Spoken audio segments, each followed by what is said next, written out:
Tiró mi ropa al suelo y dijo que olía a vejez, que mi forma de caminar, de hablar, de existir era asquerosa. No grité, no dije nada, simplemente me arrodillé, en silencio, y comencé a recolectar pieza por pieza. Doblé como siempre lo hice, con cuidado, con dignidad. Por mucho que escupiera palabras como si fueran piedras, supe que un día esas manos que hoy tiemblan fueron las mismas que lo sostuvieron cuando era un bebé, en medio de un callejón, mientras los disparos atravesaban la noche. Sabía lo que había hecho, y hasta entonces no lo hizo. Era una tarde calurosa y sofocante, y el olor a humedad de la habitación parecía mezclarse con mi respiración superficial. Daniel estaba furioso.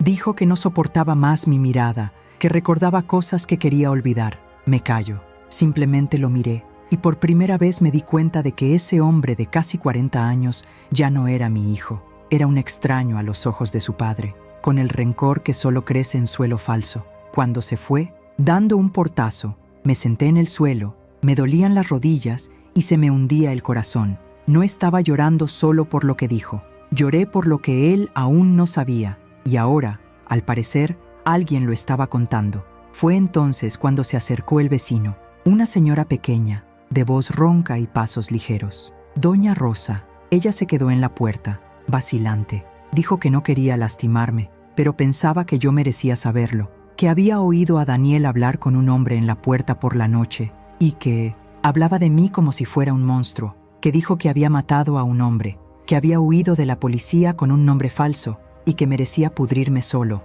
Con cada palabra que decía, mi piel se helaba, no por miedo a la cárcel, sino por el peso de la traición. Mi hijo, mi propio hijo. Intenté sonreír, le di las gracias y cerré la puerta con calma. En el interior, sin embargo, todo se estaba desmoronando, porque había una caja que conservé durante más de 30 años, cerrado, escondido en el fondo del armario. Adentro estaba toda mi historia, el verdadero. Pasaporte falso, notas en cuadernos viejos, cartas que nunca envié, evidencia, verdades, todo lo que Daniel, hasta entonces, nunca supo. Pero alguien se enteró, y le dije, o parte de ello. Me senté de nuevo en la cama, ahora con el cuerpo dolorido por dentro. La caja estaba ahí, podía sentirlo, como si estuviera gritando. Había pasado toda mi vida tratando de proteger a mi hijo de lo que yo era, mentir, esconder, inventar versiones. Le dije que había sido costurera en otra ciudad, que su padre murió temprano,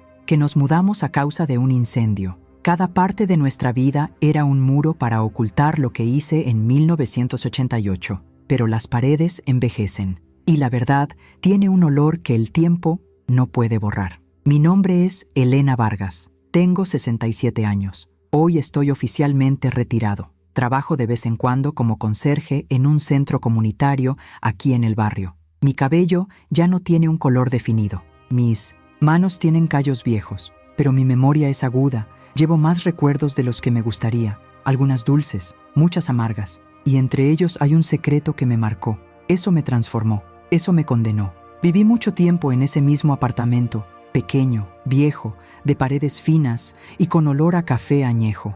Los vecinos me conocen como la señora tranquila del 4B. Nadie puede imaginar quién era yo antes de eso. Y, sinceramente, intenté olvidarlo yo mismo. Intenté construir una vida limpia, muy lejos de lo que me obligaban a hacer para sobrevivir. Pero la verdad, esta maldita verdad, tiene piernas largas. Y un día, ella regresa. Aunque hayamos cambiado de ciudad, de nombre, de Dios, no soy un santo, pero tampoco soy el monstruo que mi hijo cree que soy. Todo lo que hice, lo hice por miedo, por desesperación, por necesidad. Pero es difícil explicar eso cuando la gente solo ve el titular, cuando prefieren el escándalo a la compasión, cuando hasta tu propia sangre se convierte en la primera en tirar piedras. Sentí que algo estaba por suceder, que el pasado, por fin, estaba llamando a la puerta, y lo que más me dolió fue saber que quizás Daniel sería el primero en abrirla. Esa noche no pude dormir. El ventilador hizo un ruido molesto. Afuera, la ciudad todavía estaba viva, pero dentro de mí solo había silencio. Un silencio de quien sabe que ha llegado el momento, de aquellos que sienten que esconderse ya no protege, solo los mantiene alejados, y se acabó el tiempo de fingir. Pensé en las mujeres del centro comunitario, muchos de ellos más jóvenes que yo, pero ya marcados por la vida. Una, llamada Maritza, Sigue diciendo que toda mujer tiene un esqueleto en su armario. Solía reírme. Ahora entiendo el peso de esa frase. Me sentía avergonzado. No para mí, pero por mentir tanto. Por dejar crecer a mi hijo sin saber quién era yo realmente. Porque pensé que ocultar el pasado era lo mismo que protegerlo. Y ahora quizá ya era demasiado tarde. Pero sabía una cosa. No me iba a esconder más. Ya no iba a aceptar que me trataran como una carga, como un fantasma. No sobreviví a todo. Sobreviví para terminar el día de ser expulsado de mi propia casa por alguien que solo existe gracias a las mentiras que dije para salvarlo. Esta historia, que ahora he decidido contar, no trata solo sobre el crimen. Se trata de elecciones, sobre el dolor, sobre lo que es capaz de hacer una mujer para mantener con vida a un niño, y sobre el precio que se paga por ocultar la verdad durante demasiado tiempo. Si estás escuchando esto en este momento y sentiste algo en tu pecho, si alguna parte de este dolor también es tuyo, te pido, dale me gusta a este video, suscríbete al canal Emotion of Age y activa la campanita. Aquí no contamos las historias de las víctimas, contamos historias de mujeres que decidieron reaccionar, incluso si el pasado parecía imperdonable, incluso si todo el mundo dijera que ya era demasiado tarde, porque no lo es, nunca lo es. No nací malo, no hace frío, no soy un mentiroso. Estas cosas vinieron después, poco a poco, como las grietas que crecen en la tierra seca cuando hace demasiado calor. Yo era solo una chica de campo, criada entre asadas y silencio.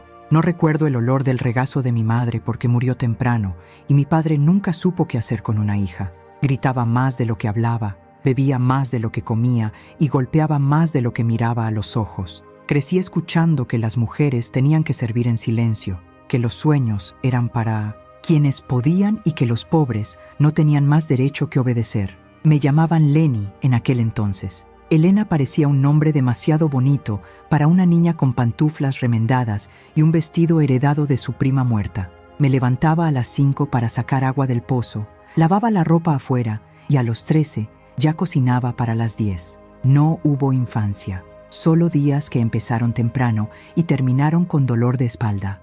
El primer hombre que me miró con deseo fue el mismo que me enseñó a tener miedo de todo. Su nombre era Jaime. Trabajaba en la carretera, con camiones. Me ofreció un trozo de mango, luego un aventón, luego promesas. Tenía 32 años, tenía 16 años y no tenía idea de lo que era un beso de verdad. Solo aprendí lo que era una bofetada. Me quedé con él hasta los 19 años. Durante ese tiempo viví en 3 ciudades, aborté y tuve un hijo. Daniel nació en las primeras horas de la mañana sin electricidad, en una casa prestada por una mujer que vendía loncheras. Nació pequeño, lleno de hambre y llorando. Y fue en ese momento, con él envuelto en una manta vieja, que decidí salir corriendo, porque entendí que si me quedaba, moriría, o mataría, o ambos. Me escapé con lo que tenía, una muda de ropa, 2 frascos de medicina, $86 en billetes viejos. Tomé un autobús y terminé en una gran ciudad llena de bocinas, humo y gente corriendo. Era todo nuevo y hostil. Daniel era todavía un bebé y yo no tenía documentos, ni conocidos, ni esperanza. Pasé hambre. Lavé el baño de un pub por 10 al día. Dormí en un albergue. Una vez robé pan. En otra ocasión robé un pañal. Y fue en esa desesperación que conocí a 2 mujeres, Mireya y Graciela. Se sentaron en la plaza y ofrecieron ayuda a las nuevas madres. Hablaban en voz baja, vestían bien y llevaban perfumes fuertes. Me dieron comida y luego refugio. Luego me mostraron el precio. Mireya era esposa de un conocido narcotraficante de la zona este. Dijo que su marido necesitaba a alguien confiable para entregar paquetes, sin armas, solo sobres. Dijo que podría ganar 300 por entrega, el doble si no hacía preguntas. Acepté, no por avaricia, sino por hambre, por miedo a ver morir a mi hijo de neumonía sobre un colchón mohoso. En el primer mes gané casi 1,200. Alquilé una habitación propia, compré leche en polvo y una cuna de segunda mano. Empecé a respirar de nuevo, pero la respiración vino acompañada de culpa, y esa culpa nunca desapareció. Las entregas eran cada vez mayores. El dinero más rápido. Empecé a comprender que no se trataba solo de paquetes. Eran documentos falsos, eran mensajes de muerte, y luego armas. Pero ya era demasiado tarde. Estaba dentro. Sabía demasiado. Mirela dijo que la única salida era el ataúd. Daniel estaba creciendo y yo traté de ocultarle todo. Dijo que trabajaba en una lavandería, vestía ropa normal. Usé el nombre falso que me dieron, Elena Zamora. Nos mudábamos de casa cada 6 meses. Cambié de escuela 3 veces. Y mintió. Mintió todo el tiempo. De su padre, de lo que hice, de los cortes en mi brazo, de las ausencias. Me miraba con ojos sospechosos, incluso cuando era niño. Un día preguntó por qué los otros padres iban a las presentaciones y yo no. Dije que trabajé mucho. Él creyó. Al menos pensé que lo creía. El crimen que lo cambió todo ocurrió una noche lluviosa de septiembre de 1988. Se suponía que yo debía entregar un maletín, pero hubo una emboscada. Dijeron que hice trampa, que alguien me vio hablando con un policía. Fue una mentira, pero en esa vida, la mentira y la verdad valen lo mismo. Me metieron en un auto y me taparon la cara. Cuando quitaron la tela, estábamos en un almacén, y el hombre que me interrogaba era el mismo al que había ayudado meses antes. Sostenía una pistola con mano firme y fría. Dijo que tenía 2 opciones: desaparecer con parte del dinero o desaparecer del mundo. Elegí dinero. Tomé el equivalente a $7,000 en especie, notas sucias. Lo escondí dentro del pañal de mi nostema. Daniel, quien durmió sin saber nada. Compré documentos, cambié de estado, empecé de nuevo, o pensé que estaba empezando de nuevo. Desde entonces vivo como una sombra. Cambio de dirección, cambiar de nombre cuando sea necesario. Nunca matriculé a Daniel en la escuela pública. Siempre pagué. Trabajó a cambio de favores.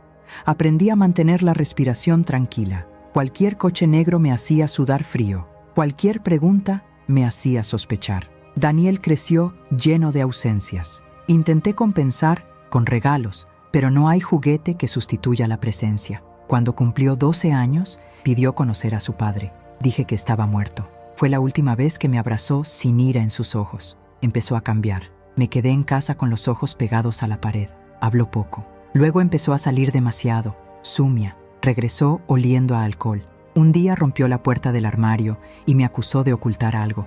Lo negué, como siempre lo hice. ¿Cómo aprendí a hacerlo? Pero él lo sintió. Sentí como algo podrido en el aire. Y cada año, la distancia entre nosotros crecía. Empezó a culparme de todo. Por la pobreza, por la soledad, por la falta de dirección. Hoy entiendo que mi intento de protegerlo fue, en realidad, un arresto. Lo privé de la verdad, pensando que entonces sería libre. Pero la verdad es que ninguno de nosotros lo era. Y ahora, con él escupiendo odio, con el vecino revelando que alguien ha estado desenterrando mi pasado, sé que esta historia ya no puede permanecer enterrada. Si conoces a alguien que vivió durante años ocultando su pasado por miedo, comparte esta historia. Deja tu comentario diciendo si alguna vez has sentido el peso de cargar un secreto por amor. Y si aún no te has registrado, hazlo ahora. Aquí en el canal Emotion of Age creemos que cada verdad puede liberar, incluso cuando llega tarde.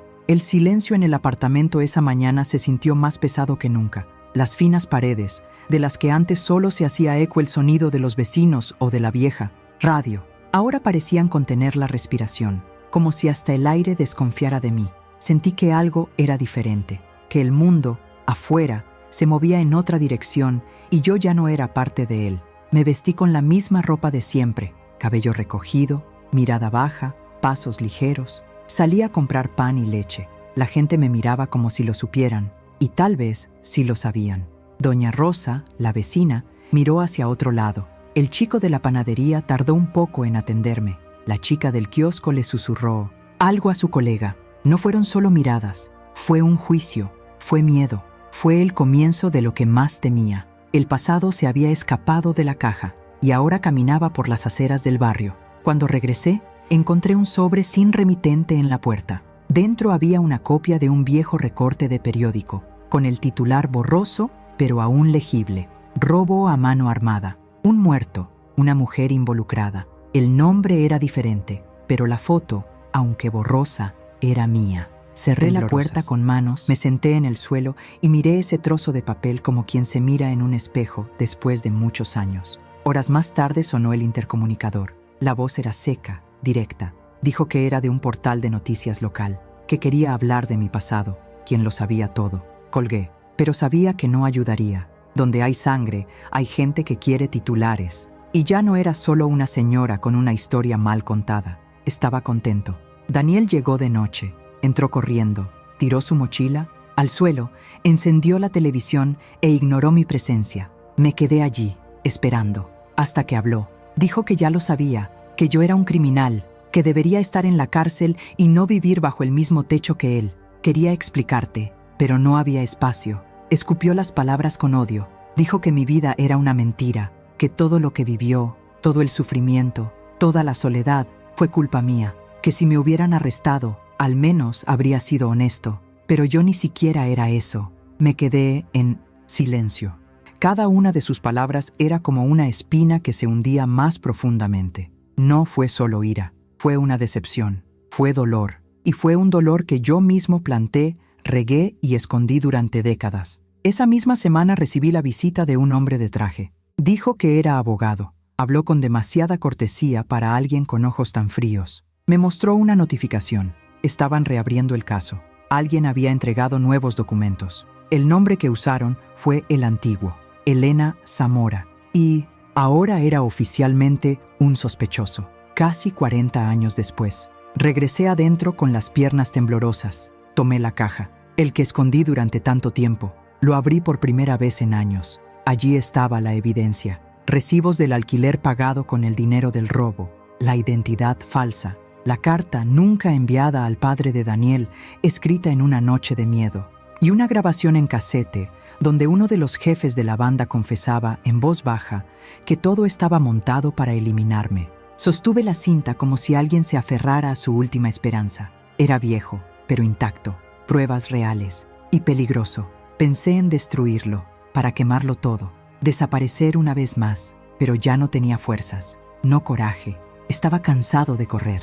Daniel, al enterarse de la notificación, entró en pánico. Dijo que ahora todo tenía sentido, que mi vida fue un mal chiste, que estaba avergonzado de mí, que se iba de casa y no quería verme más. Me pidió que desapareciera, que desaparecería de su vida como tantas veces desaparecí de su infancia. Intenté cogerle el brazo y suplicarle, pero él me empujó. Dijo que una mujer vieja y mentirosa solo era digna de morir sola. Eso me rompió. No por violencia, sino por certeza. Mi hijo me odiaba. Y lo que es peor, pensé que tenía razón. Esa noche fui al centro comunitario donde trabajaba. Quería hablar con alguien, con cualquiera, pero el edificio estaba cerrado. Me senté en el escalón de la entrada. Vi pasar la calle. Recordé las noches que me escapaba con Daniel en mi regazo.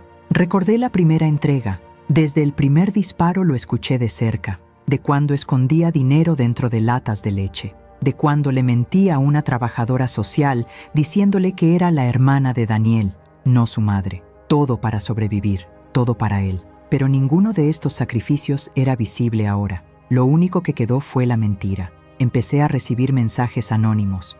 Algunos me llamaron asesino, otros dijeron que sabían dónde vivía. Llegó un audio, vía WhatsApp. Una voz distorsionada me dijo que debía permanecer en silencio. No quería abrir la boca, o mi historia saldría en todos los periódicos, y que Daniel también pagaría el precio. Mi corazón se aceleró. No se trataba solo de mí. Ahora amenazaron a mi hijo, el mismo hijo que me echó, pero aún así, hijo mío. Y sabía, por experiencia, que quienes amenazan a menudo cumplen. Las mismas personas que me habían protegido en el pasado ahora podrían destruirme. Fui a la iglesia local, no rezar, pero sentarse en el banco frío y tratar de pensar. Una monja me reconoció. Dijo que se acordaba de mí cuando llevaba al pequeño Daniel a jugar al patio, que sonreía tanto y que me veía tan perdida. Lo escuché como un puñetazo, porque era verdad. Siempre he estado perdido. Simplemente lo disimuló bien. Por primera vez pensé en volver a huir. Ve a otro país. Utilice el poco dinero ahorrado. Desaparecer. Borra las huellas dactilares. Pero algo dentro de mí me dijo que no ayudaría. Que podría cambiar mi nombre, ciudad, país. Pero no pude cambiar quién era. Y eso quizás por primera vez tuve que afrontar. Si has llegado hasta aquí y estás siguiendo esta historia, deja tu comentario diciendo desde qué ciudad la estás viendo. Esto ayuda a difundir nuestro mensaje. Y si crees que toda mujer tiene derecho a contar su versión antes de ser juzgada, dale me gusta a este video y compártelo con alguien que necesite escuchar esto. Aquí En el canal Emotion of Age mostramos que nunca es tarde para enfrentar el pasado y elegir otro final. A la mañana siguiente, mi cuerpo ya no respondía con la misma agilidad.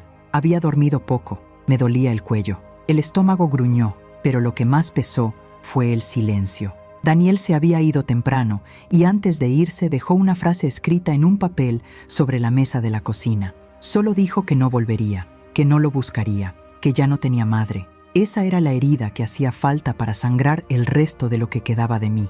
Pasé todo el día intentando mantener la rutina. Limpié el piso, lavé ropa, ordené su habitación. La ropa todavía olía al suavizante que siempre usaba, incluso cuando el dinero apenas alcanzaba para comprar arroz. Encima de la cómoda, una foto antigua, yo sosteniéndolo en mis brazos, con sus mejillas aún redondas y sus ojos dulces. Eso dolió. Esa versión de él ya no existía. Y tal vez todo fue culpa mía. A última hora de la tarde sonó el timbre. No fue el abogado ni el periodista. Fue alguien peor. Era Javier. No ha cambiado casi nada desde los años 90. Tenía más arrugas, menos pelo, pero la misma mirada cínica. Dijo que escuchó que me estaban buscando, que alguien abrió la boca y que pensó que era mejor para mí quedarme callada, que si dijera algo, me arrepentiría. No amenazó con gritos, lo hizo con calma, con elegancia, como si estuviera dando un consejo, pero conocía ese tono. Lo había oído amenazar a otros antes, y la mayoría no sobrevivió para contarlo. Cerré la puerta con las manos temblorosas. Lo cerré 2 veces. Puse la silla detrás del pomo de la puerta, como hacía cuando Daniel era un bebé y todavía escuchaba disparos en las primeras horas de la mañana. Me senté en el suelo y lloré, por 1000ª vez. Pero ahora había algo diferente en ese llanto. Era como si mi alma estuviera pidiendo ayuda y no sabía a quién más recurrir. Esa misma noche se publicó un mensaje anónimo en una red social vecinal. Allí estaba mi vieja foto, tomada del periódico. Un texto acusador, diciendo que estaba prófugo, que participé en un homicidio, que vivía entre buena gente haciéndose pasar por una dama corriente. Los comentarios vinieron en secuencia. Algunos me llaman asesino, otros preguntaban si era verdad. Unos pocos defienden, dicen que todos tienen derecho al perdón, pero el daño ya estaba hecho, ya no era invisible, era un escándalo a punto de estallar. Al día siguiente, 2 madres me impidieron entrar al centro comunitario. Dijeron que no querían que sus hijos estuvieran cerca de alguien como yo. Otro dijo que yo era un riesgo, y un hombre que siempre me saludaba escupió en el suelo cuando pasé. Me quedé en medio de la acera, sin reaccionar. Ese fue un castigo público incluso antes del juicio legal. Eso fue un linchamiento moral, y no tenía ningún otro lugar donde esconderme. Regresé a casa y encontré la puerta entreabierta. Mi corazón se aceleró. Entré lentamente. No habían robado nada, pero todo se puso patas arriba. La caja con los documentos estaba abierta, con papeles tirados al suelo. La cinta de cassette ya no está. Alguien había entrado y tomó la única evidencia que podría protegerme. Ese fue un mensaje claro, y lo entendí. Pasé esa noche despierto, sentado en el sofá. Cada ruido en el pasillo hacía que mi cuerpo se estremeciera. Mi corazón ya no late. Dio un puñetazo por dentro. Repasé toda mi vida, cada cara, cada decisión, cada mentira dicha. Estaba cansado, pero no quería morir sin contar mi versión. Intentarlo, sin siquiera... Al día siguiente fui a casa de una vieja amiga, Mercedes. Ella conocía parte de la historia. Yo vivía en otro barrio, mucho más sencillo. Ella me recibió con una mirada triste. Dije que ya sabía lo que decían de mí, y creía que había más. Por primera vez lo conté todo, cada detalle. No omití nada. Ella guardó silencio durante un rato y luego me preguntó por qué nunca había hablado antes. Y respondí lo que nunca había dicho en voz alta, porque pensé que proteger a mi hijo era más importante que salvar mi alma. Mercedes me miró con lágrimas en los ojos y dijo una frase que nunca olvidaré. Intentaste proteger a un niño con mentiras, pero las mentiras también matan, pero poco a poco. Eso me atravesó, porque era verdad.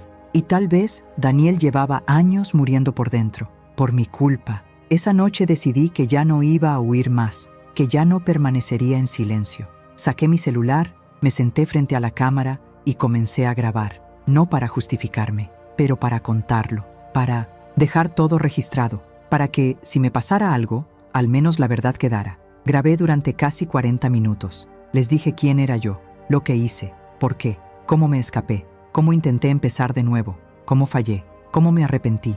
Le envié el video a Mercedes y le pedí que lo conservara. Luego busqué un abogado recomendado por ella, un hombre joven, serio, pero de ojos claros. Me escuchó sin interrumpir, leyó los documentos restantes y dijo que el caso era complejo, pero que había esperanza. Mucha evidencia se había perdido con el tiempo, que la grabación desaparecida podría tener copias, que todavía había caminos. Al salir de la oficina, recibí un mensaje de Daniel, una sola frase: «Destruiste todo, no me busques más». Era la herida abierta que volvía a sangrar, pero por primera vez no me derrumbé. Respiré profundamente, guardé mi teléfono celular y seguí caminando. Si has estado siguiendo esta historia hasta ahora, escribe la palabra verdad en los comentarios, porque de eso se trata todo esto, de una mujer que ocultó demasiado por amor y ahora elige contarlo todo, aunque cueste todo. Y si esta historia te está tocando el corazón, compártela con alguien que también necesite entender que no es debilidad admitir errores. Aquí, en el canal Emotion of Age, creemos que cada verdad dicha cura una mentira dicha, y nunca es demasiado tarde para contarle el tuyo. A la mañana siguiente, el cielo estaba pesado y cubierto de nubes grises, pero por primera vez en semanas, sentí algo diferente dentro de mi pecho. Era como si afuera la tormenta estuviera cambiando, y dentro un nuevo silencio tomaba forma. No fue miedo, no fue desesperación, fue determinación. Regresé a la oficina del abogado y le entregué el resto de lo que tenía. Analizó cada papel, cada firma, cada viejo garabato. Dijo que, con ello, tal vez sea posible reabrir el caso desde otro ángulo, que podría pedir ser escuchado como colaborador, no como acusado, que si presentaba información sobre los verdaderos jefes de la operación, el sistema podría escucharme.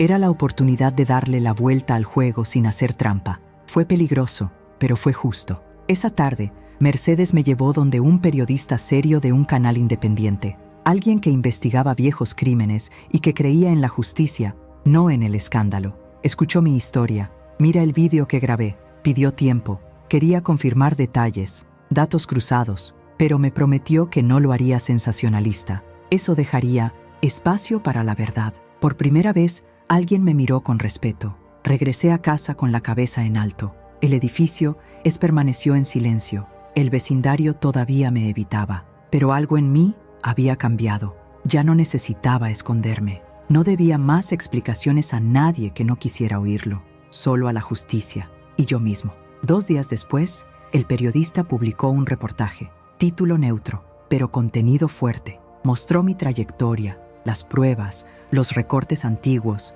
y mi decisión de colaborar. Comenzaron a surgir comentarios. Muchos me atacan, pero otros apoyándome. Las mujeres dijeron que ellas también habían huido de relaciones violentas. Otros cuentan cómo mintieron durante años para proteger a sus hijos. No fui el único. Daniel no respondió a los mensajes, ni siquiera comentó nada, pero su ausencia dolió menos, porque ahora sabía que, incluso desde lejos, él estaba escuchando la verdad, incluso si fuera para odiar. La semana siguiente me llamaron para declarar. Me senté frente a 3 personas frías y vestidas con trajes oscuros y les conté todo, de principio a fin, sin llanto, sin justificarme. Acabo de informar. Cuando terminé, uno de ellos dijo que pocas veces había visto a alguien salir con tanta claridad.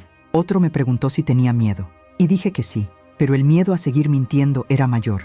Si crees que admitir tus errores es el primer paso para empezar de nuevo, deja aquí tu comentario con la palabra clave justicia. Dale me gusta a este video y compártelo con alguien que necesite escuchar que cada verdad tiene poder. Y síguenos aquí en el canal Emotion of Age, donde demostramos que empezar de nuevo no tiene edad, solo coraje. La audiencia estaba prevista para un viernes nublado, de esos momentos en los que el cielo parece llevar un peso similar al que vive dentro del pecho. La habitación estaba fría, con ventanas altas y sillas alineadas, como si todos allí estuvieran esperando no respuestas, sino juicios invisibles. Llegué temprano. Me puse mi outfit más sencillo, pelo recogido, ojos fijos. El abogado caminó a mi lado en silencio. Dijo que debería decir lo que ya había dicho tantas veces, tranquilamente, realmente, con dignidad, y que, pase lo que pase, ya había hecho lo más duro.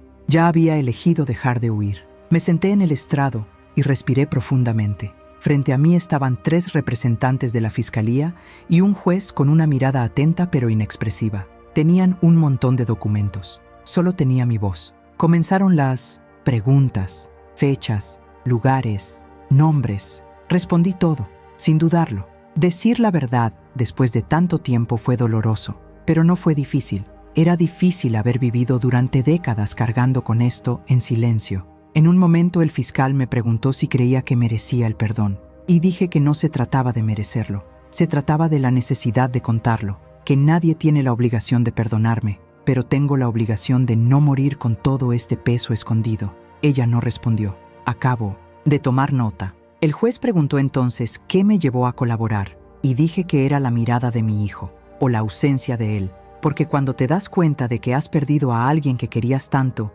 por miedo a perderlo, todo se desmorona. Al otro lado de la sala, sentado entre los observadores, estaba Javier. Su presencia era como veneno corriendo por las paredes. Llevaba un traje oscuro y gafas de sol también, pero reconocería ese rostro incluso con los ojos cerrados. Me miró con desprecio, y cuando el juez mencionó su nombre como uno de los investigados, sonrió. Esa sonrisa fría de alguien que cree que nunca será tocado, pero lo que no esperaba era que yo hubiera guardado copias. Faltaba el casete, pero se transcribió su contenido. Lo había escrito todo hace años, palabra por palabra, y ahora esas palabras estaban sobre la mesa del fiscal, y los leían en voz alta, delante de todos. La voz de la jueza no tembló mientras explicaba los detalles, al informar cómo Javier diseñó la emboscada. ¿Cómo me usaste? ¿Cómo mató a su propia pareja para acallar las sospechas? Su rostro cambió. Primera incredulidad, luego ira, finalmente, silencio.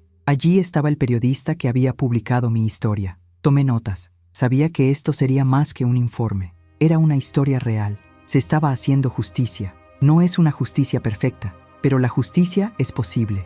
Después de 3 horas de preguntas, respuestas, documentos, fechas y nombres, fui liberado. No hubo aplausos, no hubo declaraciones grandilocuentes. Solo el sonido seco del mazo del juez al finalizar la sesión. Pero para mí, ese sonido fue como el repique de una campana dentro del alma. Yo había hablado, había quedado expuesto, lo había enfrentado. Afuera el día seguía nublado, pero algo en mí era más ligero. Respiré hondo y miré al cielo. No pedí nada, no dije gracias en absoluto, solo respiré. Por primera vez en mucho tiempo, respiré como alguien que ya no necesitaba correr. En los días siguientes hubo muchas reacciones.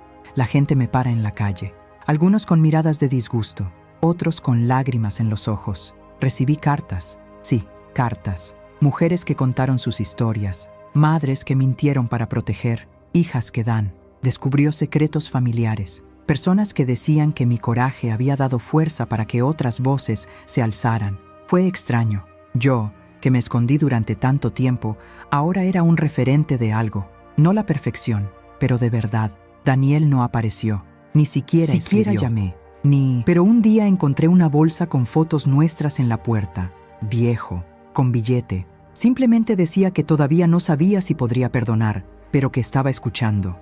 Eso valía más que cualquier absolución, porque su silencio ya no era de odio, se trataba de reflexión. Javier fue detenido temporalmente. La fiscalía abrió una investigación en su contra por omisión y participación indirecta en antiguos delitos. No sabían si irían a la cárcel, pero su nombre quedó empañado. Y ahora era él quien llevaba el peso de ser reconocido por los corredores. Él, no yo. El centro comunitario me volvió a llamar. Algunas madres todavía se sentían incómodas, pero la directora dijo que creía en la redención y que mi trabajo era importante. Acepté volver. No por necesidad financiera, pero reconstruir, poco a poco, mi imagen y mi utilidad.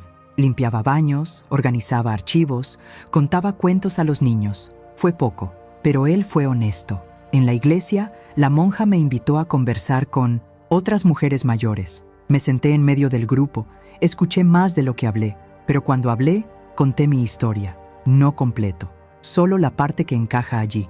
Y cuando terminé, una señora de cabello blanco me dijo que no necesitamos el perdón de todos, solo el coraje de nosotros mismos. Eso me marcó. El barrio siguió siendo el mismo, gente yendo y viniendo, noticias que cambian de tema cada semana, pero algo en mí era nuevo. Ya no aparté la mirada, ya no cambió de acera, ocupé mi espacio y, si alguien preguntaba, decía mi nombre con firmeza: Elena, con E para elegir, con E de esperanza. Si vives con miedo de enfrentarte a algo que llevas cargando durante años, tal vez ahora sea el momento. La justicia que buscas en el exterior puede comenzar en tu interior.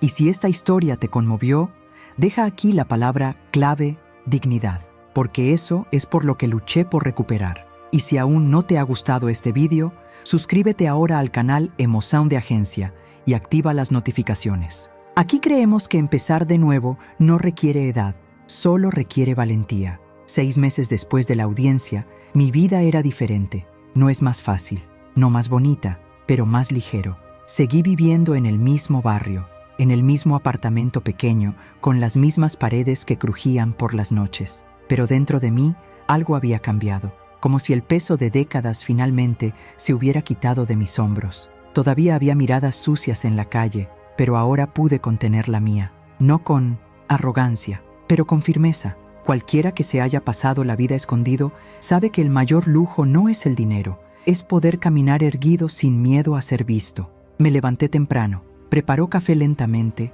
con un fuerte olor que inundó la cocina. Me senté en el porche con mi taza en mis manos envejecidas y vi despertar la ciudad. Era mi ritual silencioso, mi forma de decirme a mí mismo que sobreviví, que estoy aquí, que, a pesar de todo, sigo vivo. La televisión hablaba de política, de nuevos escándalos, de caídas de personajes importantes, pero ya nada de eso me asustaba. Me había enfrentado a mi propio tribunal y me fui con la cabeza en alto.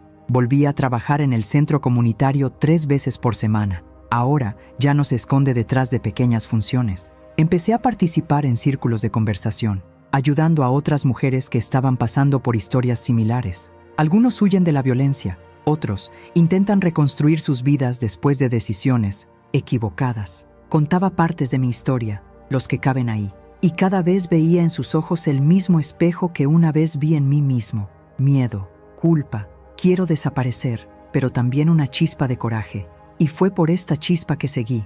Mercedes seguía a mi lado. Ella se convirtió en mi hermana del alma. Me atendió con esa manera práctica y directa que solo sabe tener quien ha sufrido. Un día me llevó a conocer a un grupo que escribía cartas a mujeres prisioneras, cartas de apoyo, cartas anónimas, pero con cariño. Yo también comencé a escribir. Al principio no supe qué decir. Después recordé lo que me hubiera gustado leer aquellas noches en las que me creía un monstruo. Les dijo que aún podrían ser algo más allá del error que cometieron, que no eran basura, que ninguna mujer nace mala, que la vida tuerce, empuja, duele, pero también puede enseñar. Cada sobre que sellé fue como si sanara una parte de mí mismo. Daniel aún no había regresado, ni siquiera me importó, pero de vez en cuando veía señales de él. Un mensaje seco preguntándome si necesitaba medicina. Una transferencia bancaria con un valor pequeño pero simbólico. Una vez dejó doblado en el vestíbulo un abrigo mío que había cogido hacía años. Fue como si dijera: estoy aquí, pero no sé cómo volver. Y lo entendí, porque a mí también me tomó tiempo regresar, cuidarme a mí mismo. Y el perdón, el verdadero perdón, no se apresura, madura en el tiempo que necesita. No esperaba más abrazos, solo esperaba que, algún día, él entendiera que todo lo que hice, aunque estuvo mal, fue por amor. Enfermo, torcido, desesperado, pero amor. Con el tiempo, el periodista que contó mi historia volvió a buscarme. Dijo que mucha gente escribió pidiendo más. Querían saber cómo estaba. ¿Qué pasó después? Si pudiera grabar un nuevo video. Pensé mucho antes de aceptar, pero acepté. Me senté en la misma silla que en el video anterior. Yo llevaba la misma ropa, pero ahora mi mirada era diferente. Hablé de después, de paz que empieza, poco a poco, del silencio que ya no asusta, la libertad que conlleva poder dormir sin miedo a ser descubierto. También hablé de lo que perdí, del precio, de las cicatrices, porque no quería parecer una bonita historia de superación. Quería ser honesto, demostrar que la verdad libera, pero también duele. Y esa dignidad es un proceso, no un premio. Es elegir, cada día, no volver a esconderse. Es saber que puedes volver a caer, pero te levantarás sin mentir. Después del video, recibí muchos mensajes, de mujeres, principalmente, la mayoría mayores de 50 años, diciendo que ellos también llevaban cosas que nunca dijeron, quienes se vieron en mí, quien lloró conmigo. Una dijo que, después de ver mi declaración, le dijo a su hija que había abortado cuando era joven. Otra escribió diciendo que decidió dejar un matrimonio violento. Y una señora de Guatemala me agradeció por demostrar que podemos empezar de nuevo, incluso después de los 60. Esto me hizo comprender el significado de todo. Mi pasado no cambiará. Lo que hice, de lo que huí, lo que escondí, está ahí, establecido en el tiempo. Pero la forma en que procedo está en mis manos. Hoy sé que no puedo borrar, pero sí transformar. Y que mi historia, con toda su suciedad, pueda servir de puente hacia los demás. Podría ser un faro, podría ser un espejo, podría ser una advertencia, podría ser un abrazo. No volví a usar el nombre falso. Ahora solo soy Elena, con todos los errores que conlleva este nombre, pero también con todo lo que aprendió. Tengo 68 años. Tengo un nieto que, tal vez, algún día me pregunte quién fui. Y cuando llegue ese día, estaré listo, no para disculparse, pero para enseñar. Decir que la vida está hecha de elecciones, que huir nunca borra lo que fuiste, y que la única salida real es dejar de mentir, empezando desde dentro. Quizás nunca vuelva a ver a Daniel como antes, quizás se mantenga distante, pero ahora ya no ruego, no corro detrás, porque aprendí que el amor no se puede mendigar. Ofrécete, y si quiere, aquí estaré, no con justificaciones, pero sinceramente. Si has llegado hasta aquí, si esta historia te ha tocado de alguna manera, si en algún momento te encontraste en este camino de culpa, miedo, mentiras o coraje, deja tu comentario con la palabra clave nuevo comienzo, porque eso es lo que encontré, un nuevo comienzo, no con flores, sino con raíces firmes. Dale me gusta a este video, suscríbete al canal Emotion of Age y compártelo con alguien que necesite escuchar que nunca es demasiado tarde para recuperar tu dignidad. Nunca es demasiado tarde para darle vuelta a la llave de la vida. Y nunca es demasiado tarde para ser quien hubieras sido si no hubieras tenido tanto miedo. Porque la verdad puede doler, pero vivir escondido duele mucho más. Y la libertad, aunque llegue tarde, sigue siendo libertad. El tiempo tiene una curiosa manera de pasar cuando el alma encuentra un poco de paz. Los días no se hacen más fáciles, pero sí más llevaderos. Después de todo lo vivido, las mentiras que escondí y la verdad que finalmente decidí contar, aprendí a vivir con las miradas, los silencios y los pequeños rechazos que todavía aparecían aquí y allá. Pero, sobre todo, aprendí a vivir conmigo misma, con la mujer que fui, con la mujer que soy y con la mujer que aún puedo ser. Lo que vino después de la exposición pública y el juicio moral fue, en parte, inesperado. Algunas personas se marcharon, sí. Algunas puertas se cerraron, pero otros se abrieron. Y, lo más importante, abrí uno que había mantenido encerrado dentro casi toda mi vida, la puerta a mi propia historia. Empecé a escribir, no publicar, no para vender, pero para que conste todo, con mis propias palabras. Un cuaderno sencillo, con tapa azul, donde cada línea era una herida cuidadosamente abierta, como alguien que se limpia lentamente, sabiendo que todavía duele. Los martes seguí ayudando en el centro comunitario. Los jueves escribía cartas a las prisioneras. Los domingos me sentaba en el porche para recordar sin dolor. Comencé a visitar un grupo de apoyo que se reunía en una pequeña biblioteca. Mujeres con pasados difíciles, vidas rotas, historias que el mundo nunca quiso escuchar. Allí nadie juzgó, nadie interrumpió. Cada uno habló a su tiempo. Y allí me di cuenta de que mi historia, por difícil que fuera, no era única. El mundo está lleno de mujeres que guardan silencio por miedo, quienes eligieron sobrevivir y fueron castigados por ello, que luchan cada día por no creer que son lo que otros dicen que son.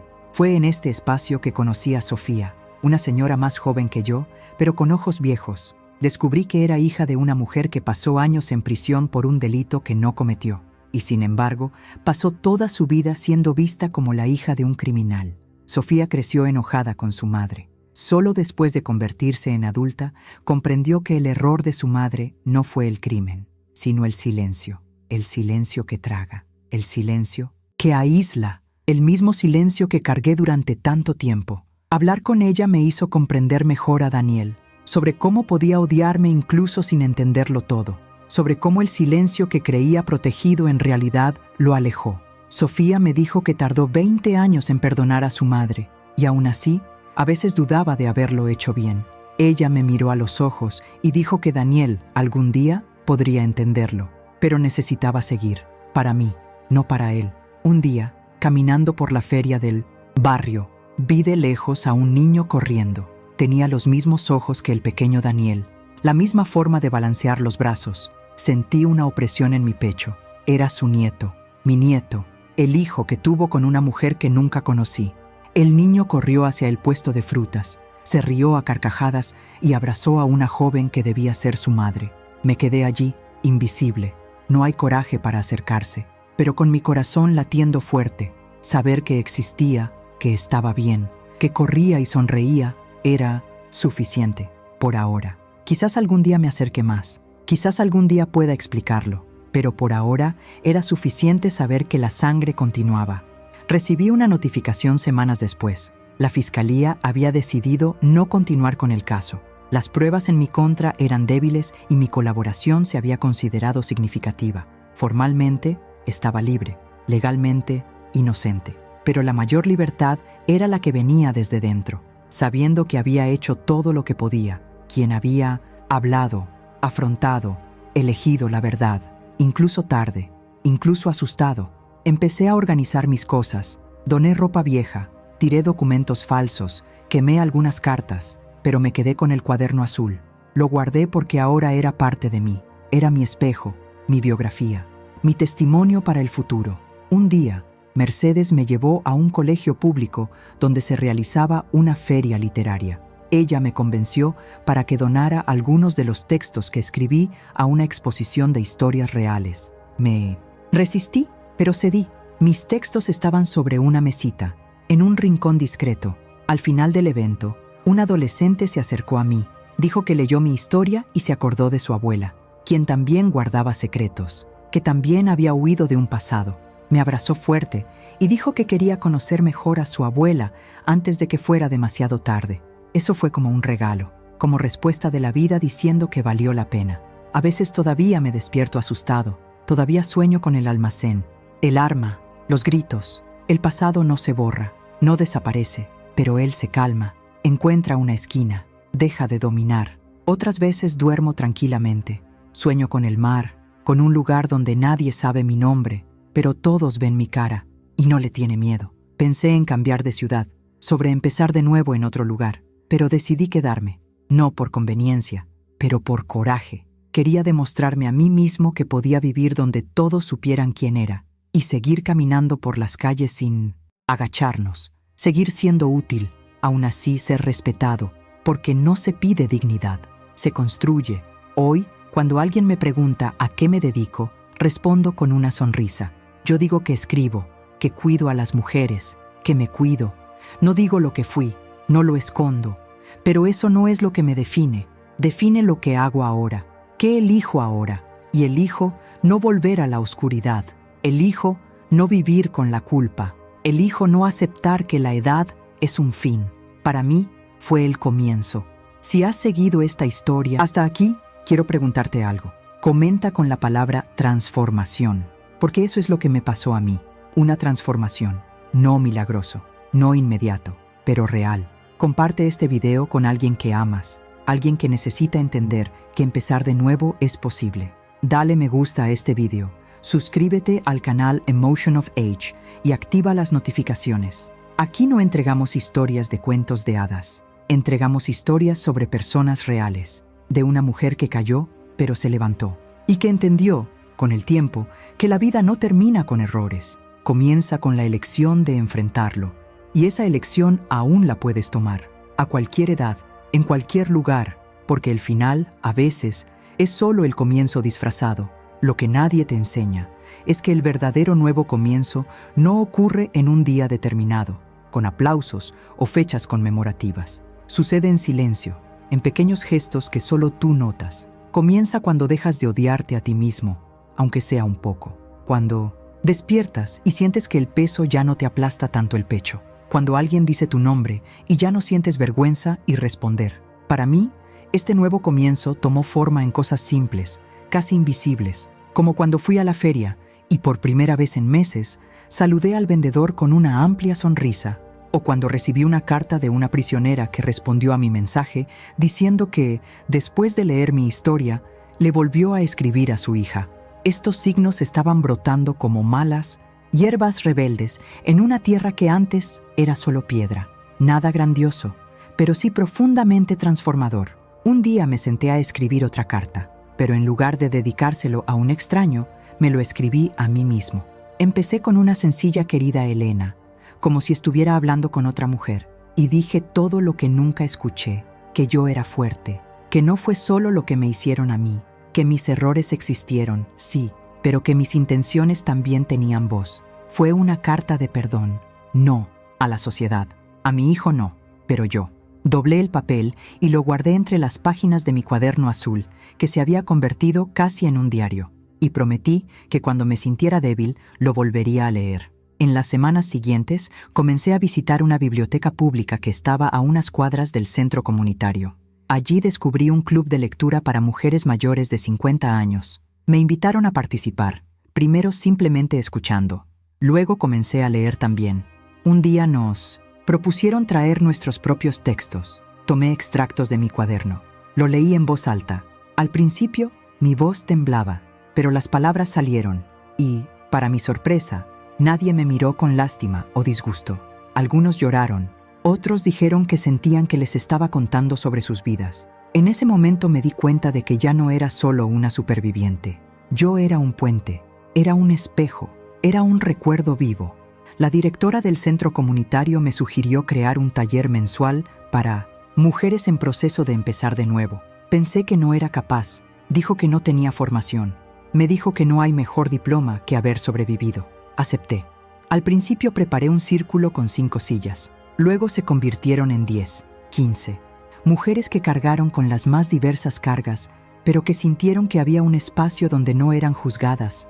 No di respuestas preparadas. Simplemente contó, solo escuché, y con eso sanamos juntos. Mientras tanto, los ecos de mi historia seguían resonando. El vídeo que grabé tuvo más de 100,000 visitas. Escribieron personas de diferentes partes del país, algunos de fuera. Recibí un mensaje de una señora de California, otra de Bogotá, una señora de Sevilla, todos con una cosa en común. Dijeron que vivieron atrapados en secretos durante décadas, y eso, por primera vez, pensaron en contarlo.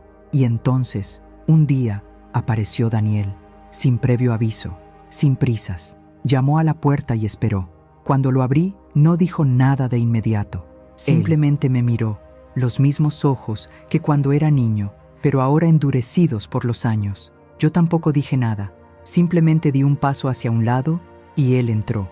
Se sentó en el sofá y miró a su alrededor como si visitara una casa por primera vez. Noté que estaba más delgado, más cansado. Al cabo de unos minutos habló. Dijo que había observado todo, quien vio el video, quien leyó los comentarios. Él permaneció en silencio porque no sabía qué pensar. Quien me odiaba, que se sintió traicionado. Pero después de ver a tanta gente decir que se veían a sí mismos en mí, comencé a dudar de mi propia ira. Dijo que no estaba preparado para olvidar, pero ya no quería cargar solo con dolor. Que tal vez podamos hablar poco a poco, que si quisiera, volvería otro día. Asentí, con las lágrimas contenidas. Se levantó, volvió a mirarme y, antes de irse, dijo algo que se me quedó grabado. Hiciste todo mal, pero no mintió sobre amar. Eso vale algo. Cuando se cerró la puerta, me senté en el sillón y lloré. No por dolor, pero alivio. Por primera vez en muchos años, vi una posibilidad de reconstrucción. No fingir que no pasó nada, sino crear algo nuevo, con los escombros de lo que quedó. En los meses siguientes vino más veces. Trajo a su nieto. Hablaba poco, pero observaba. Un día me preguntó sobre el pasado. Quería saber cómo soporté estar tanto tiempo en silencio. Respondí que el silencio era mi refugio, pero también mi prisión, y que hoy hablar fue mi manera de liberarme no solo a mí, sino también a él. Poco a poco empezamos a unirnos nuevamente. Con líneas torcidas, sí, pero con cuidado. No hubo promesas, no hubo demandas, solo citas, solo miradas que decían más que palabras. Si esta historia te ha llegado, Si en algún momento sentiste que ya era tarde para empezar de nuevo, quiero decirte que no es así. Nada se pierde por completo mientras respiras. Siempre y cuando tengas el coraje de mirar hacia adentro y decir, sinceramente, que ya no quieres vivir como antes. Deja aquí tu comentario con la palabra esperanza. Dale me gusta a este vídeo, compártelo con alguien que aún vive escondido en el miedo y suscríbete al canal Emotion of Age, donde creemos que el pasado puede marcarte, pero no necesita definirte. Porque todo nuevo comienzo comienza con un gesto, un paso, una elección, y todavía estás a tiempo de hacer el tuyo. El tiempo no pidió permiso, simplemente pasó. Lo siguiente que supe fue que había pasado más de un año desde aquella mañana en la que me senté frente a 3 fiscales para contarles lo que había guardado durante casi 40 años. Desde entonces, mi vida ha estado cosida con otros hilos, más firmes, más claros, aunque todavía marcados por parches visibles. Las heridas que alguna vez me definieron ahora son cicatrices que me recuerdan la travesía. Y llegué a comprender que una cicatriz es una prueba de que había dolor, pero también es una señal de que el cuerpo luchó por sanar. Los sábados por la mañana comencé a despertarme un poco más temprano de lo habitual. Caminé hasta la plaza del barrio con una libreta en la mano y un bolígrafo negro de punta fina. Se sentaba siempre en el mismo banco, cerca de la sombra del árbol más viejo de la plaza, donde el viento hacía un sonido que parecía susurros. Observé a la gente, escribí fragmentos de historias, recuerdos, ideas. A veces alguien se acercaba, me preguntó qué escribí, dijo que me vio en el video, quién conocía a alguien como yo, y luego se sentó a mi lado y me contó algo que nunca le había contado a nadie. La plaza se convirtió en un confesionario silencioso y el banco en un puente entre el pasado y el presente para muchas personas. No hubo más escándalos, no hay nuevos titulares, no hay ninguna investigación en curso. La justicia, en su tiempo y límite, había cumplido su papel. La historia ahora era mía otra vez. Y por primera vez no me asustó, porque ahora sabía que no era el único que tenía algo que contar. Continuaron los círculos de conversación en el centro comunitario. Estaban cada vez más abarrotados. Las sillas aumentaron. Había que reorganizar el espacio. Las mujeres tomaron a otras mujeres. Las madres vinieron con sus hijas. Damas que nunca habían hablado en público hablaron. El dolor dejó de ser silencio y se convirtió en palabras. Palabras que sanaron, que unidos, que ellos enseñaron. En uno de estos círculos, una joven de poco más de 20 años me preguntó qué habría hecho diferente si pudiera retroceder en el tiempo. Me quedé en silencio unos segundos. La miré a los ojos y le respondí que tal vez no había mentido tanto, que tal vez hubiera confiado más en mí mismo, que tal vez había buscado ayuda antes, pero no me odié por las decisiones que tomé, porque hice con lo que tenía, y muchas veces lo que tenía era solo miedo y hambre. Ella lloró, dijo que necesitaba escuchar eso, y entendí que, a veces, una verdad dicha en el momento adecuado puede evitar una tragedia en el momento equivocado. Daniel y yo seguimos reconstruyendo. No vivimos juntos. No somos como familias de telenovelas, pero tenemos una relación respetuosa. Me llama de vez en cuando, pasa por aquí con su nieto, quien ahora me llama abuela con naturalidad. Una vez me preguntó qué hacía antes de ser abuela. Sonreí y le dije que algún día, cuando él creciera, se lo diría. Y hasta entonces, todo lo que necesitaba saber era que lo amaba desde antes de que naciera. Él sonrió y me abrazó con fuerza. Fue uno de esos abrazos que lava el alma, que desata nudos internos que ni siquiera sabíamos que estaban ahí. Mercedes, mi amiga y casi hermana, también vivió su propia transformación. Abrió una pequeña biblioteca comunitaria en la parte trasera de su casa. Me invitó a ayudar a organizar los libros y mediar en las reuniones de lectura. Acepté con alegría. Fue una forma de devolver al mundo un poco de lo que recibí. En las tardes de lectura veo ojos brillar. Veo mujeres descubriendo autores que hablan del alma femenina con profundidad y valentía. Y cada vez que lo leo en voz alta, siento que estoy uniendo cada parte de mi vida en una nueva historia. Un día nos invitaron a presentar nuestro trabajo en una estación de radio local. Me entrevistaron en vivo. Hablé del taller, de la biblioteca, de las letras, de mi trayectoria. No negué nada, no ablandé nada. Y al final, el presentador me preguntó qué le diría a una mujer de 60 o 70 años que cree que su vida ha terminado. Respiré hondo y respondí que mientras haya aliento, hay camino. Que no hay fecha límite para empezar de nuevo. Que nadie llegue demasiado tarde cuando decide vivir de verdad. Que la vida no es una línea recta. Es una curva, es un tropiezo, es una recuperación. Y esa dignidad, una vez recuperada, lo cambia todo.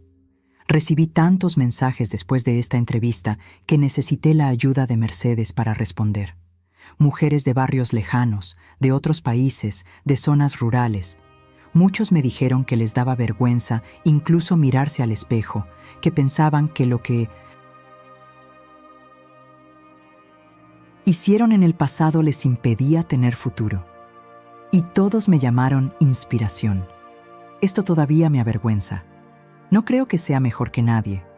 Simplemente hice lo que había que hacer. Solo dije la verdad. Pero tal vez sea eso. Decir la verdad, en un mundo que vive enmascarado, ya es un acto de valentía revolucionaria. Sigo con mi cuaderno azul. Ahora estoy en el tercero. De vez en cuando pienso en publicar, pero no tengo prisa. Quiero seguir viviendo cada día con la libertad que tanto me costó alcanzar.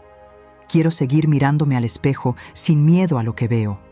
Quiero seguir siendo un ejemplo para mi nieto. Quiero seguir siendo un faro para aquellos que todavía están en la oscuridad. Si has llegado hasta aquí, te lo agradezco. Porque escuchar la historia de alguien es un acto de generosidad. Y si te encontraste en algún lugar de este viaje, si en algún momento sentiste que mis palabras tocaron algo dentro de ti, entonces te invito a dejar la palabra coraje aquí en los comentarios.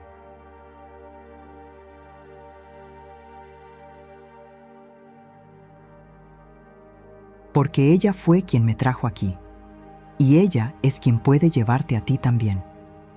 Dale me gusta a este video, suscríbete al canal Emotion of Age y compártelo con alguien que necesite recordar que todavía hay tiempo.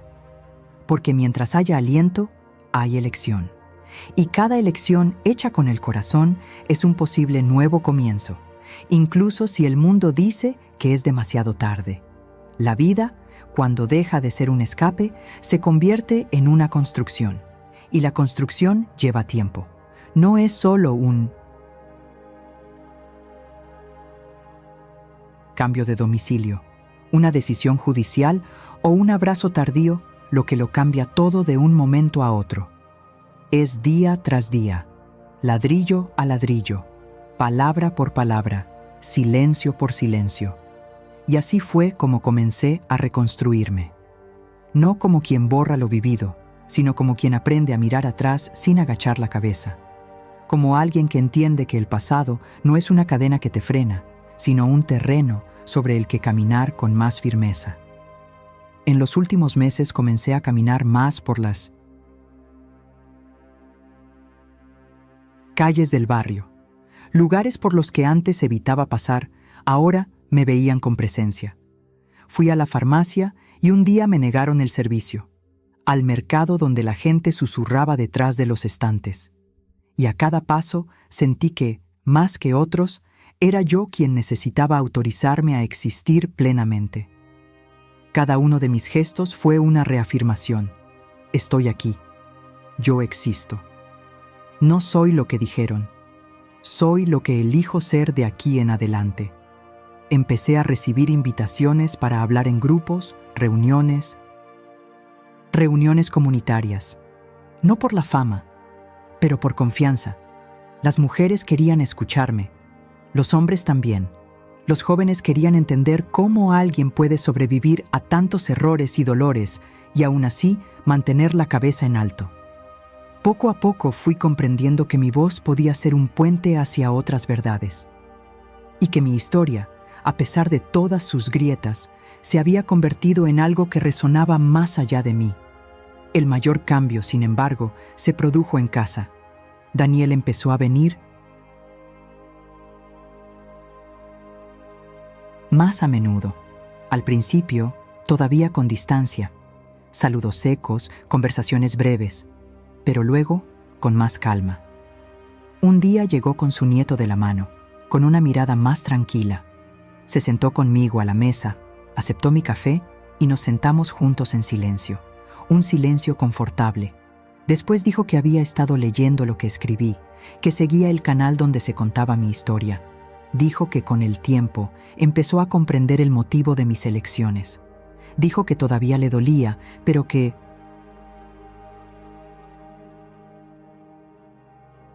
ahora le dolía menos ira. Fue como si sus palabras me quitaran, pedazo a pedazo, las espinas que sin querer me había clavado. Una tarde nublada me entregó una carta. Dijo que era de su madre, la mujer con la que tuvo el hijo y que ahora vivía en otro estado.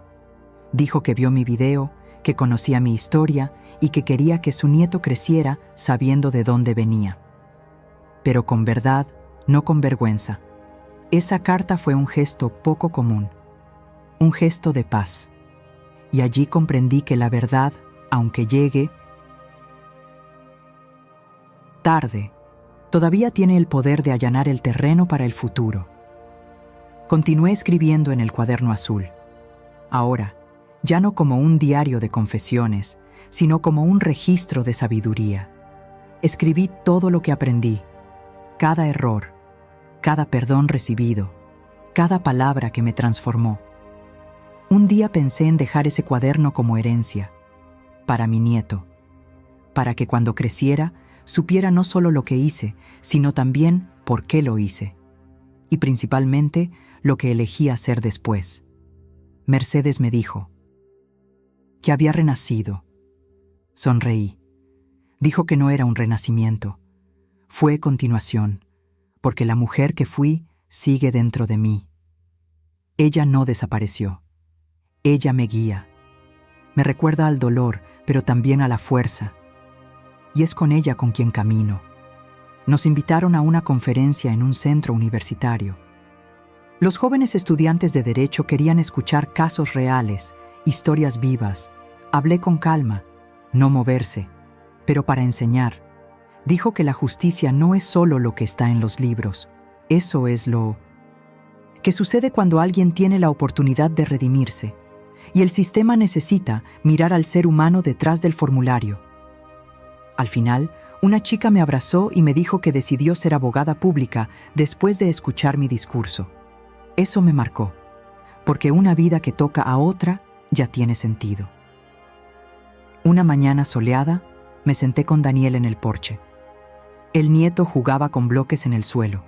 Me miró y me preguntó si me arrepentía. Respondí que sí, pero no el amor que sentí. Lamento no haber confiado en él cuando era pequeña, de no haber dicho la verdad en el momento adecuado, pero ahora estaba aquí, completo, y que lo único que podía hacer era ser una presencia. Él guardó silencio. Luego dijo que estaba haciendo, y me llamó madre en voz baja pero firme.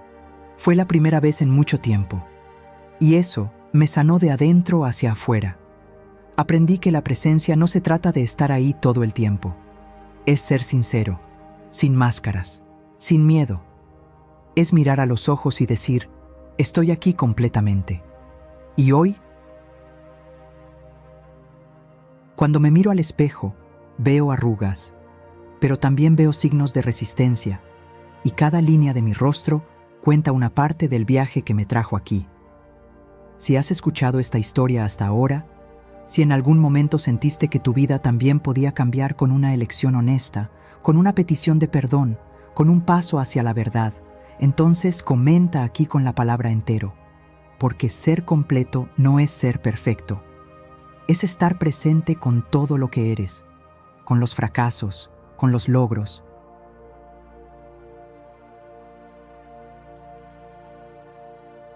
Con la valentía de seguir. Dale me gusta a este video, compártelo con alguien que necesite fuerza y suscríbete al canal Emotion of Age.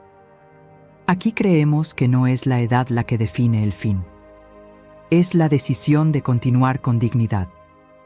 Elige estar completo, incluso después de la caída, incluso después del silencio, porque cada parte de ti aún puede enseñarle a alguien a empezar de nuevo. Hoy, mientras escribo estas últimas palabras, mi corazón ya no está tan apretado como al principio. Está sereno. Está completo. Está lleno de algo que nunca pensé que volvería a sentir. Gratitud. Gratitud por el camino, incluso tortuoso. Para los tropiezos, incluso los dolorosos. Para silencios, incluso largos. Porque todo lo que viví, incluso lo que intenté ocultar, me trajo aquí. Y aquí hay un lugar donde puedo respirar sin miedo, donde puedo contar mi historia sin bajar los ojos, donde puedo ser escuchada por aquellos que realmente quieren comprender y no solo juzgar. Me tomó muchos años comprender que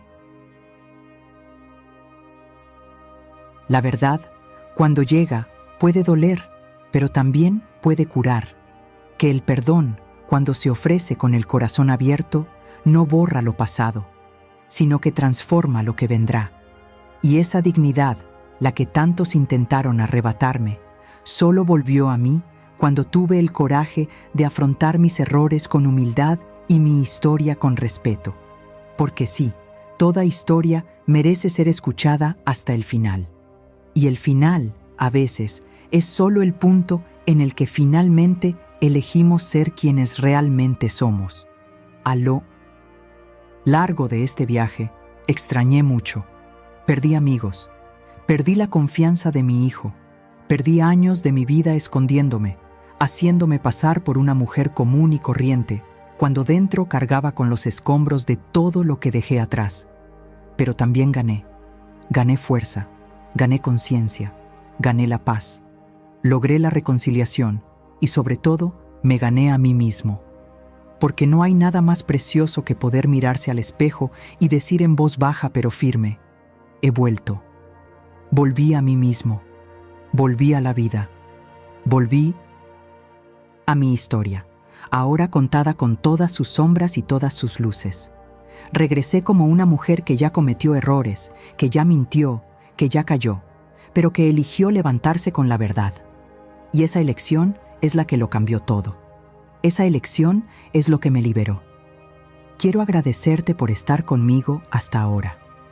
Tú que escuchaste cada palabra, que sentiste cada pausa, que reconociste en mi camino un reflejo del tuyo. Su escucha no era solo compañía, fue curativo. Era un espejo, era un puente.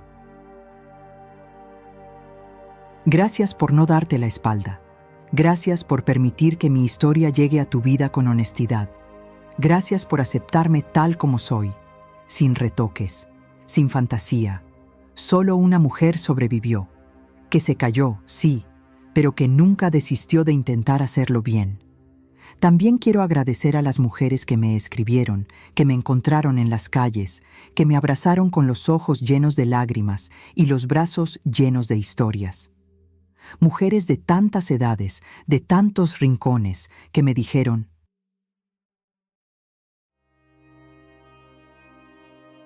con sus palabras que no están solas, que también conllevan silencios antiguos, quienes también ocultaron lo que hicieron, quien también mintió para proteger, que también tienen miedo de no ser amados más si dicen la verdad.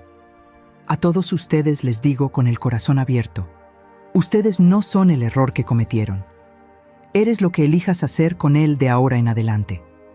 A los hombres que me escucharon, que me escribieron con respeto, que me dijeron que empezaron a ver más profundamente a sus madres,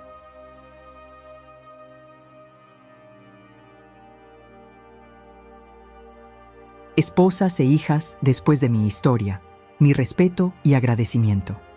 Porque escuchar a una mujer no es solo escuchar su voz, es reconocer lo que hay detrás del silencio, es dar espacio para que el dolor también hable, para que el pasado no quede enterrado, sino comprendido. A los jóvenes que dijeron que mi historia les hizo pensar diferente, sobre qué es la justicia, qué es la supervivencia, qué es el amor, les dejo un pedido. Lleven consigo este dispositivo de escucha. Llévalo a tu trabajo, a tus juicios, a tus decisiones. Recuerda que no todo error nace del mal. A veces nace de la desesperación, Sol Edo, de la soledad. Y sobre todo, recuerde que la vida tiene más matices de los que las etiquetas le permiten ver. A mi amiga Mercedes, que caminó conmigo cuando yo ni siquiera sabía si tenía fuerzas para caminar, mi eterno agradecimiento. Me enseñaste el valor de escuchar sin juzgar. Me enseñaste que la familia también se elige a sí misma. ¿Qué hermandad puede nacer del dolor compartido y florecer en amor verdadero? A Daniel, mi hijo, mi espejo más duro, pero también el más verdadero, te digo que te quiero como siempre. Incluso cuando no sabía cómo demostrarlo. Incluso cuando oculté lo que debería haber dicho.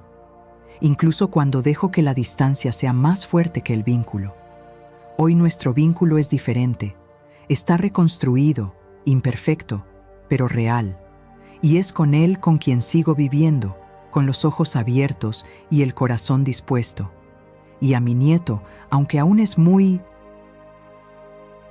pequeño para entenderlo todo, le dejo una semilla de verdad, coraje y un nuevo comienzo. Que crezcas sabiendo que no necesitas ocultar quién eres, que nunca aceptes el silencio como prisión, que entiendas que los errores son parte de ello, pero que lo que te define es la honestidad con la que los afrontas. Si estás escuchando esto ahora mismo y sientes que tu vida tiene demasiados secretos, demasiado dolor, demasiada culpa, quiero que sepas una cosa. Nunca es demasiado tarde para recuperar lo perdido. Nunca es demasiado tarde para elegir la verdad.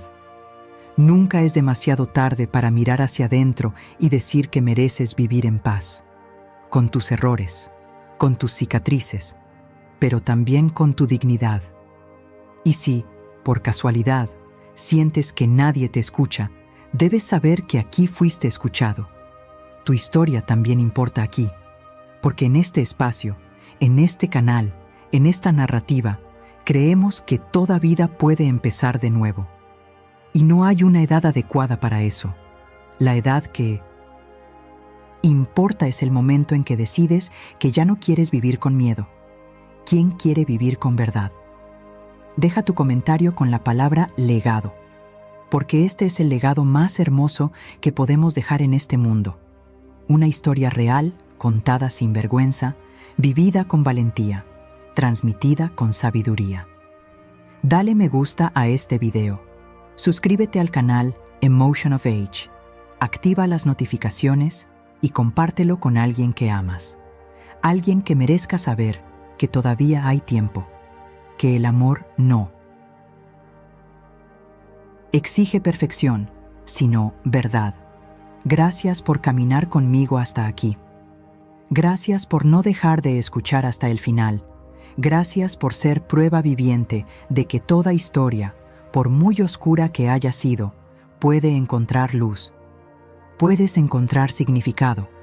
Puede encontrar el final. E incluso puedes escribir un nuevo comienzo, con tu propio nombre, con tu propia voz y con toda la dignidad que siempre mereciste.